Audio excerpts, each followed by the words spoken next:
இப்போ பார்மகோஜினோமிக்ஸ் பார்க்கலாம். பார்மகோஜினோமிக்ஸ்னா என்ன பார்க்கலாம். பார்மகோனா ட்ரக்னு அர்த்தம். ஜீனோமிக்ஸ்னா ஜீன்ஸ் பத்தி படிக்கிறது. இப்போ பார்மகோஜினோமிக்ஸ்னா இப்போ ஒவ்வொரு ட்ரக்குக்கும் ஒவ்வொரு மாதிரி ஜீன் வேற மாதிரி இருந்துச்சுன்னா ட்ரக்கோட ரெஸ்பான்ஸ் வேற மாதிரி இருக்குங்கிறத பத்தி தான் பார்க்க போறோம். இப்போ பாத்தீங்கன்னா இப்போ ஒரு ஜீன் சீக்வன்ஸ் இருக்கு.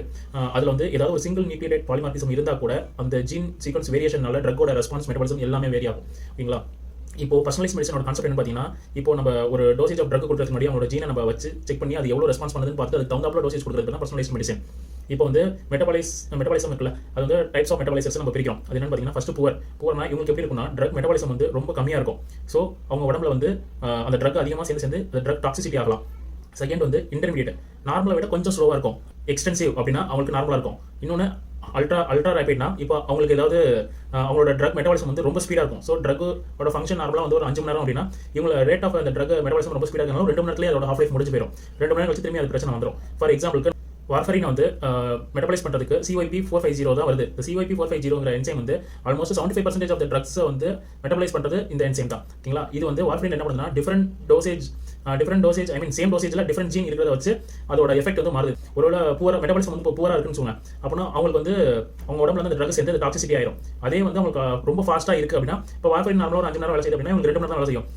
2 மணி நேரம் கழிச்சு கூட 2 மணி நேரம் கழிச்சு என்ன ஆயிரும்னா அந்த பிளட் கிளாட் ஆக ஆரம்பிச்சிடும். அதை வச்சு கண்டுபிடிச்சிருவாங்க சரி அவங்களுக்கு வந்து அந்த ஜீன் வேரியேஷன் இருக்கு அப்படின்னு. வந்து ஜெனடிக் பேசிஸ் ஆஃப் இடியோசின்க்ரன்சி அப்படின்னு ஒரு கான்செப்ட் இருக்கு. அது என்ன அப்படின்னா ஒரு சில சேம் ட்ரக் வந்து ஒரு சில பேருக்கு டிஃபரெண்டா வேலை செய்யல. அதை பத்தி நம்ம பார்க்க போறோம். இப்போ ஃபார் எக்ஸாம்பிளுக்கு ஃபர்ஸ்ட் வந்து டெப்ரிசோன் சென்சிட்டிவிட்டி அப்படின்னு ஒரு கான்செப்ட் இருக்கு. அதுல என்ன நடக்குதுன்னா இப்போ நார்மலா இருக்கிறவங்களுக்கு அது நார்மலா மெட்டபாலைஸ் ஆகி போயிடும். அது யூஸ் பண்ற என்சைம் வந்து CYP2D6.